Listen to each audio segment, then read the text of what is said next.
When we think about how to live a good life, we mainly focus on our present, since the past is in the past and we have time to worry about the future when it arrives. Our present seems to be the only thing we are able to control, and honestly, it seems to give us enough to worry about. While playing with my daughter, I often wonder if I'm a good enough father, if I spend enough time with her. Psychology books about parenting and advice from other parents constantly make it harder to find out whether what I do today for my kids is good and enough. In my profession, I also have new daily worries. Using generative artificial intelligence saves me a lot of time and effort, but I question if this way I'm contributing to losing control to AI. Myriads of studies and news come out every day about how to use AI responsibly. There is so much contradictory advice and theories that it can cause a lot of anxiety in anybody who seeks any kind of guidance. With the overwhelming information we face daily, it's nearly impossible to digest everything. We spend all our energy analyzing current information, leaving little time to learn from the past or consciously prepare for the future. This is because we are stuck in short-term thinking for several reasons. Global threats like climate change and AI taking over jobs dominate our concerns. Technological progress from smartphones to self-driving cars is almost impossible to keep up with. Cultural evolutions, particularly in healthcare, are transforming patients into active participants in their own care, members of their medical team, contributing data, insights, and information. The internet and social media flood us with real-time updates, photos, and videos about what's happening now.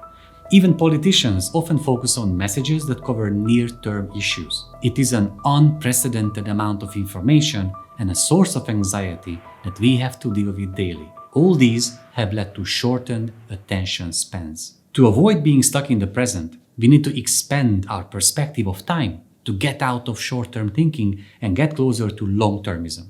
There are two ways: back or forward. While we have extensive knowledge of the past and methods to explore it, as all of us were taught in history lessons in school, today's challenges often have no historical precedent. Will the rise of AI deepfakes undermine trust in media and personal relationships? How will climate change-induced weather patterns affect global food security? Can we manage the ethical implications of genetic engineering? How do we address the digital divide that worsens inequality in education and employment opportunities? Will I lose privacy by using AI for my health? Will doom scrolling have an impact on my mental health? The past offers limited guidance in these because many of the issues we face today simply didn't even exist then. So, how do we prepare for these relatively new challenges? We can look forward and analyze the future. Think about what archaeologists do. They examine fossils, notes, books, and data to create visions of the past, because that is all they can do. They cannot know for sure what happened as they weren't there to witness it. So they come up with their own narratives and interpretations. Futurists do the same, but in the opposite direction. We look at trends and data to create scenarios, visions, and possibilities for what could happen in the future. Because practical methods do exist that allow us to discover, observe, and analyze potential futures. And you can learn them too. By employing these techniques, you could anticipate and prepare for the challenges ahead. How can you foresee the future? How can you control the future? How can you even change the future?